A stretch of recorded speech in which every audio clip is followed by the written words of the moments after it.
नमस्कार, मी अक्षरा पाटील. पुस्तक वाचन या युट्यूब चॅनलमध्ये आपणा सर्वांचं खूप मनापासून स्वागत. मित्रांनो, शिवाजी सावंत लिखित मृत्युंजय या कादंबरीचं आपण वाचन करीत आहोत. तत्पूर्वी चॅनलवर जर आपण पहिल्यांदाच असाल तर चॅनलला सबस्क्राईब करा. त्याचबरोबर व्हिडिओ आपल्या मित्रमैत्रिणींना, नातेवाईकांना शेअर करून व्हिडिओ कसा वाटला ते जरूर कळवा. कर्ण 8. अंगराज वद्य चतुर्थीचा दिवस विष्णू याग यज्ञासाठी निश्चित करण्यात आला आहे. माझ्या कक्षात कधीही न येणाऱ्या अमात्य वृषवर्मांनी स्वतः येऊन मला यज्ञाचा दिवस सांगावा याचं आश्चर्य वाटलं. वद्य चतुर्दशी म्हणजे अमावस्या तोंडावर ठेवून यज्ञ करणार की काय दुर्योधन? होय, मामांनी निवडलेला तो दिवस आहे.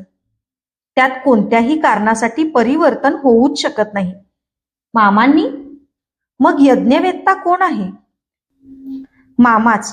यज्ञाच्या दिवशी पार पाडण्यात येणाऱ्या सर्व विधींना श्रद्धेचं अधिष्ठान असावं म्हणून महाराजांनी आपणाला त्या दिवशी भल्या पहाटेपासून गंगेत उभं राहून आर्ग्यार्पणानं सूर्य आराधना करावी अशी विनंती केली आहे.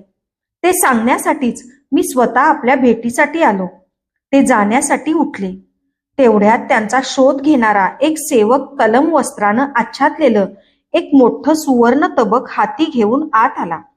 अभिवादन करून त्यानं ते तबक आमच्या समोरच्या शिसमाच्या लाकडी बैठकीवर ठेवलं. काय आहे ते? अमात्यांनी भुवया उंचावीत त्याला विचारलं. इंद्रप्रस्थाहून एक दूत हे तबक घेऊन आला आहे. तो अतिथीगृहात बाहेर थांबला आहे. तबकाजवळ जात अमात्यांनी त्यावरचं तलम आच्छादन दूर केलं. तबकात एक सुवर्ण मुकुट आणि एक सुवर्णात मढवलेली गदा होती. त्या दोन्ही वस्तू दुर्योधनाच्या होत्या. त्या पाहताच माझ्या स्मृतींचं वारूळ फुटलं. घटनांच्या काळ्या तांबड्या मुंग्या चटचटत वावरू लागल्या. तलावातला गटांगळ्या खाणारा दुर्योधन, पराक्रमांची मायावी रांगोळी, अंध पित्याचे पुत्र अंधच असतात म्हणायचे वगैरे घटनांचे त्रोटक तुकडे डोळ्यांपुढं क्षणात उभे राहिले. अमात्य त्या तबकातून दुर्योधनाच्या वस्त्रागारात पडून असलेलं सर्वात मोठं असलेलं अधर्य आणि उत्तरीय शोधून काढून इंद्रप्रस्थाला पाठवा. मी अमात्यांना योग्य ती आज्ञा दिली. भीमाचं वस्त्र त्याच तबकातून नाही तर कुठल्या तबकातून परत पाठवायची? सेवकानं तबक उचललं. अमात्या मागून तो निघून गेला. तबकातील त्या मुकुटामुळं माझ्या मनाचा चित्तर पक्षी मात्र आपल्या चोचीनं घटनांची विविध रंगी पिसं चिवडू लागला. शिशुपालाचा चित्तथरारक अंताच्या दिवशी मी माझा मुकुट दुर्योधनाच्या मस्तकावर ठेवला. पण येताना माझ्याही मस्तकावर मुकुट होता. तो कुणी ठेवला? केव्हा ठेवला? आणि त्याची घडण नेमकी श्रीकृष्णाच्या मुकुटासारखीच कशी? त्या प्रश्नांची समर्पक उत्तरं मला कधीच मिळाली नव्हती. भूषणागारात जाऊन जपून ठेवलेला तो मुकुट मी हाती घेतला. त्यावर साचलेले धुलिकण अंगावरच्या उत्तर्यानं हळुवार झटकले. त्या नक्षीदार शिरोभूषणावरून हात फिरवताना एक अनामिक संवेदनांची शिरशिरी माझ्या सर्वांगातून तरळून गेली. माझी मती गुंग करणारं त्या मुकुटाचं रहस्य काय असावं? पुन्हा पुन्हा प्रश्नांचे पत्थर माझ्या मनाच्या भ्रुशुंडीवर चढवून पाहिले, पण एकही अचूक ठरेना. तसं पाहायला गेलं तर सर्व जीवनच रहस्यानं भरलेलं असतं. आपल्या अवतीभोवती काय कमी रहस्य असतात, पण त्यातील एखादंच रहस्य मनाला चुटपुट लावून जातं, अस्वस्थ करून टाकतं आणि मन त्याचा वेध घेण्यासाठी अविरतपणे त्या रहस्याच्याच मागं धावू लागतं. हळुवार हातानं तो मुकुट मी भूषणागारातील बैठकीत वसवला. उत्सुकता ही शेवाळ्यासारखी असते. केवळ एकाच घटनेच्या खड्याभोवती ती मनाच्या जलाशयात साचत असते. तिला साचू द्यायचं नसेल तर एकच उपाय असतो. नेमका तो खडाच उचलून त्यासाठी दूर करावा लागतो. मी त्या निर्धारानं मुकुटाची आकृती डोळ्यापुढून दूर सारली. भूषणागाराचं द्वार बंद करून घेतलं. कर्ण 9. दुर्योधन विष्णू या यज्ञाच्या तयारीला लागला. हस्तिनापुराचे सेवक निकटच्या राज्यात जाऊन यज्ञासाठी आवश्यक असणारी सामग्री हस्तगत करू लागले. दुर्योधनानं दुःशासनाला मगधांच्या राज्यात कशासाठी पाठवलं होतं ते मात्र कुणालाच समजलं नाही. तशी राजवाड्यावरची काही गुप्त खलबतं मलाही कळत नसत. 15 दिवसातच दुःशासन राजगृह या मगधांच्या राजनगरीहून परत आला.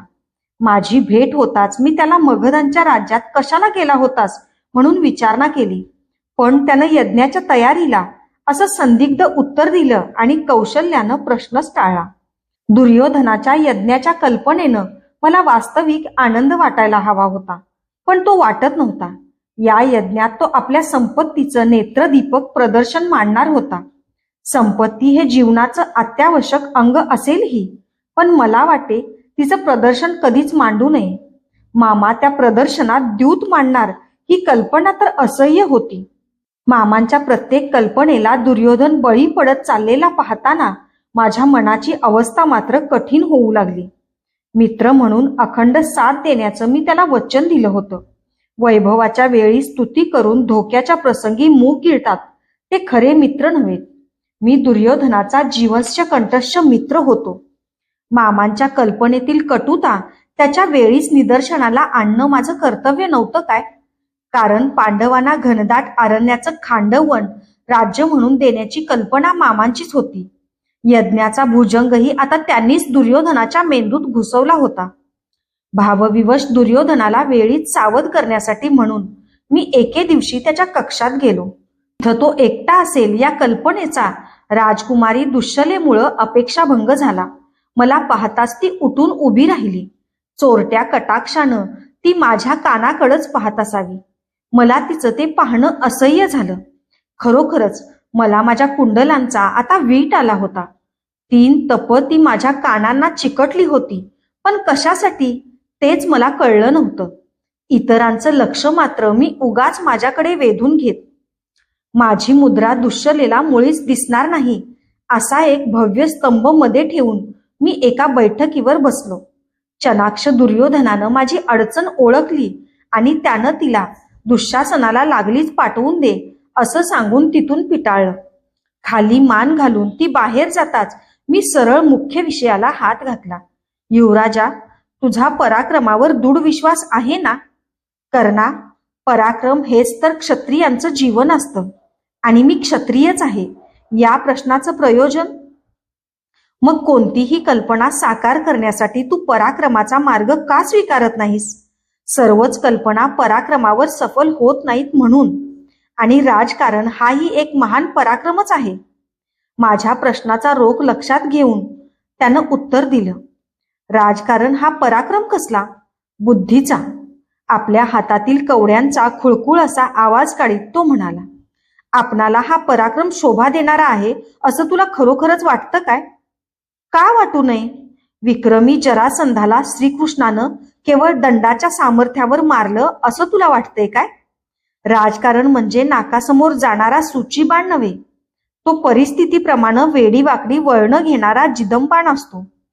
आणि ज्याला तू पराक्रम पराक्रम म्हणतोस त्याची 50 पांडवांनी तरी केव्हा आणि कुठं ठेवली होती? काय केलं त्यांनी? काय केलं नाही? आणि मला आणि दुःशासनासह माझ्या सर्व बंधूंना त्यांनी बालपणी एका उपेक्षित दासापेक्षा वेगळी कोणती वागणूक दिली? माझं राहू दे, पण तू तुझी स्वतःची झालेली घोर अवहेलना कशी काय विसरू शकतोस? आखाड्यातल्या भीमाचा निर्दय आसूड तुझ्या पाठीवर अजून वाजत नाही काय? द्रौपदीच्या विषारी शब्दांची तुला विस्मृती पडली काय? अंगी पराक्रम असूनही तू त्यांच्या हृदयशून्य वागणुकीचा का प्रतिशोध घेऊ शकला नाहीस? सांग, पराक्रम हेच केवळ जीवनाचं सूत्र असेल तर तू स्वस्थ कसा? आपल्या पुत्राचा वध ज्यानं क्रूरपणानं स्वयंवर मंडपासारख्या मंगल स्थानावर केला त्याचा तरी प्रतिशोध? प्रतिशोध प्रतिशोध तुझ्या मनाची ही असली भावना का झाली आहे हेच मला कळत नाही. प्रतिशोध ही कोणत्याही माणसाच्या मनाची मूळ भावना कधीच असत नाही. अवमानित मनाची ती केवळ प्रतिक्रिया असते. कुणीही कुणाचा स्वाभिमान दुखवू नये आणि दुखावल्यास प्रतिशोधाचा तडाखा बसताच कधीही विवळू नये. गेली 2 तप माझ्या मनाची ठेवण अशी कशी याची कुणीतरी कधी विचारणा केली आहे काय? या एवढ्या सेवक सेवेकांनी फुललेल्या वैभवी वास्तूत दुर्योधन हा उपेक्षितच आहे. ज्यांना मी जीवनभर पूज्य मानत आलो त्या पितामहांनी सुद्धा पांडवांच्या यज्ञातील पशूंची गंती करायला सांगून मला पशुहून कमी लेखलं आहे. सांग राधेया, मी हे सर्व कसं विसरू? विसरण्याचा प्रयत्न केला पाहिजेस तू. घडणारं सर्वच ध्यानात ठेवून जगायचं म्हटलं तर वेळ लागेल तुला. कर्ण उपदेश सोपे असतात, कृती महाकठीण असते. तुला प्राणप्रिय असलेल्या कवच कुंडलांची शपथ घेऊन तू तरी सांगू शकतोस काय की सर्वांच्या ठाई ठाई सुतपुत्र सुतपुत्र असा केलेला तुझा मर्मभेदी घोष तू अजून तरी पूर्णपणे विसरून गेला आहेस? सांग. मला त्यानं निरुत्तर केलं. माझ्या देहाच्या गुहेत कुठंतरी सुप्त झालेल्या पूर्व घटनांच्या स्मृतींचा वनराज त्यामुळं खडबडून जागा झाला. एकट्या दुर्योधन सोडला तर खरोखरच कुणी मला कधी प्रेमाचा जिव्हाळा दिला नव्हता. सर्वजण मिळेल त्या संधीचा लाभ घेऊन उलट तिरस्काराचे बस्तीक बाण जिभांच्या चापावर चढवून माझ्यावर चोहो बाजूनी फेकत आले नव्हते काय? मी योद्धा आहे, धनुर्धर आहे, अंगराज आहे, मला कवच कुंडल आहेत, हा माझा आत्माभिमान खोटा नव्हता काय? सर्वांनी लाथाडलेल्या आणि केवळ दुर्योधनानं जवळ केलेल्या एका सारथ्यापेक्षा मी अधिक काय होतो? पर्णकुटीत वाढल्यामुळं कुशल राजकारणाचे डाव मला अवगत नव्हते. कदाचित दुर्योधन करीत होता तेच बरोबर असेल. त्याला कोणताही उपदेश करण्याचा मला अधिकार नव्हता. माझ्यासारखा सुतपुत्र अपमानाचे कटू कड पचवू शकला असता, पण दुर्योधनासारखा राजपुत्र ते कधीही पचवू शकला नसता. हेच खरं की सारथ्याची मनं ही घोड्यासारखीच असावीत, कुणीही त्याच्या पाठीवर आसूड मारावे. येतो मी, असं म्हणत मी उठलो. मला काहीच सुचत नव्हतं. रागावलास की काय? बैस, असं म्हणत माझ्या हाताला धरून बळेच त्यानं मला पुन्हा बसवलं. क्षणभर हातातल्या फाशांच्या कवड्याकडं पाहत तो गंभीरपणे म्हणाला, मला सर्वजण अविचारी आणि क्रूर म्हणतात. तुलाही मी तसाच वाटतो की काय? सांग. मुळीच नाही. तू कुरूंच्या कुलातील ज्येष्ठ आणि श्रेष्ठ युवराज आहेस. आपल्या हिताहिताच्या गोष्टी तुला कळत असल्याच पाहिजेत. पण मित्र म्हणून तुला निक्षून सांगावंसं वाटतं की शकुनी मामांच्या कोणत्याही सूचनेचा ती स्वीकारण्यापूर्वी तू पुन्हा स्वतंत्रपणे दीर्घ विचार करावास. आपल्या हातातील कवड्या माझ्या हाती देत तो म्हणाला. थोड्याच दिवसात या कवड्या तुझ्या माझ्यापेक्षा कितीतरी पराक्रमी आहेत हे पाहशील तू. मामांसारखी जी माणसं मी माझ्या राजसभेत ठेवली आहेत ती केवळ अहिच्छात्राची यात्रा नव्हे. तुला तेव्हाच पटेल. काही झालं तरी ही द्यूत्याची संकल्पना मला मुळीच मान्य नाही. मी हातातील कवड्या समोरच्या मऊ शय्येच्या बैठकीवर फेकल्या. त्या बराच काल थरथरल्या आणि वाकड्या तिकड्या होत स्थिरावल्या. एकदा माझ्याकडं आणि एकदा कवड्यांकडं डोळे विस्फारून पाहत त्यानं त्या अत्यांतिक काळजीपूर्वक उचलल्या. त्याचे घारे डोळे रंग पालटू लागले. ते माझ्यावर एकटक रोखत तो म्हणाला, तू द्यूत खेळत नाहीस हे मला माहीत आहे, पण केवळ एकदाच माझ्यासाठी आणखी एकदा कवड्या टाक. मनात कोणताही अंक धरून तो उच्चार आणि कवड्या टाक. त्यानं पुन्हा कवड्या माझ्या हाती दिल्या. मला त्याच्या विचित्र लहरी आणि हट्टी स्वभावाची कीव वाटली. मी द्यूताचा तिरस्कार करतो हे ठाऊक असूनही त्याला ते हट्टानं मजकडून खेळवूनच घ्यायचं होतं. कवड्या हातात घेताच माझ्या मनात त्या धावत जाऊन गवाक्षातून सरळ खाली फेकून द्याव्यात असा विचार आला. माझे दोन्ही हात हलवीत तो म्हणाला, स्तब्ध का? अंक उच्चार आणि टाक फासा. तू किती दैवी आहेस ते केवळ एका फाशातच ठरून जाईल. दैव हे फासे असेच ठरवणार असेल तर एकटा मी या दैवाविरुद्ध खंबीरपणे उभा आहे. म्हणून मी 1 या अंकाचं दान मागतो. 1 असं ओरडत मी कवड्या फेकल्या. परत त्या बराच काल कशा तरी थरारल्या आणि शेवटी स्थिरावल्या. दान पडलं, पण ते एकाचं नव्हतं, 5 होतं. त्या दानानं दुर्योधनाला आनंद वाटायला हवा होता, पण तो वाटला नाही. स्वतःला हरवून तो एकटक त्या कवड्यांचंच पाहू लागला. जणू त्या कसल्या तरी हाडांच्या कवड्या तो कुणाला तरी शोधत होता. त्याच्या उभऱ्या निरुंद मस्तकावर कोवळ्या जाळ्यासारखं आठ्यांचं दाट जाळं निर्माण झालं. नाकाच्या धारदार आगरावर घामाचे 4 तरतरीत बिंदू उभे राहिले. बैठकीजवळून उठून हात पाठीवर बांधून तो गवाक्षाजवळ गेला आणि दूर क्षितिजाकडं पाहत राहिला. त्याला काहीतरी सांगावं म्हणून मी उठू लागलो, पण तोच माघारी वळला. आपले बारीक डोळे अधिकच बारीक करीत त्यानं मला एक असंबद्ध प्रश्न विचारला. कर्णा, तुझं आणि जरासंधाचं कधी द्वंद्व युद्ध झालं होतं काय? होय, मी उत्तर दिलं. क्षणापूर्वी फाशावरून दैव ठरवणारा तो क्षणात द्वंद्व युद्धाची का विचारणा करीत होता ते मला कळलं नव्हतं. अनेक वेळा तो असे विसंगत प्रश्न विचारित असे हे सहवासानंतर मला अवगत झालं होतं. त्या द्वंद्व युद्धात तू जरासंधाला कधी जीवदान दिलं होतंस काय? तुझ्या बाहुकंटकातून सोडलं होतंस काय? होय, कलिंगांच्या राज्यात आपण महाराणी भानुमतींच्या स्वयंवरासाठी गेलो होतो तेव्हा तू वधूचं हरण केलंस. तुला नंतर काय झालं कळलंच नाही. जरासंध क्रोधानं भडकून माझ्यावर द्वंद्वासाठी चालून आला. प्रत्यक्ष द्वंद्वात त्याचे प्राण माझ्या बाहुकंटकानं कासावीस झाले तेव्हा त्यानं मजजवळ जीवदान मागितलं, म्हणून मी त्याला जिवंत सोडलं होतं. कर्णा, मीही काहीतरी आज मागितलं तर ते तू मला द्यायला तू संकोचणार नाहीस ना? त्यानं डोळे बारीक करून मला विचारलं. द्यूत खेळण्याशिवाय अन्य काहीही माग.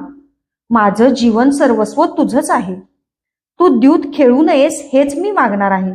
इतकंच नव्हे तर यज्ञाच्या दिवशी राजसभेत असेपर्यंत तू काहीच बोलू नयेस. एवढंच? तुला समाधान होणार असेल तर तुझं दूध चालू असेपर्यंत मी काहीच बोलणार नाही. मी जाण्यासाठी उठलो तेवढ्यात दुःशासन बाहेरून आत आला. आमच्या समोरच्या बैठकीवरच्या कवड्या त्या सुवर्ण मुद्रा असल्यासारख्या त्यानं तत्परतेनं उचलल्या. दुर्योधनाच्या हाती देत तो म्हणाला, या मौल्यवान कवड्या अशा कोणी टाकल्या? मला मगधांच्या राज्यात परत हेलपाटा देण्याचा विचार आहे की काय तुमचा? एकूण दुःशासन त्या कवड्या आणण्यासाठीच मगधांच्या राज्यात गेला होता, तर एवढ्या लांब जाऊन त्याच कवड्या आणण्यासारखं असं त्यात काय विशेष होतं ते केवळ त्या दोघांनाच माहीत असावं. मला ते जाणून घेण्याची फारशी उत्सुकताही नव्हती. धन्यवाद.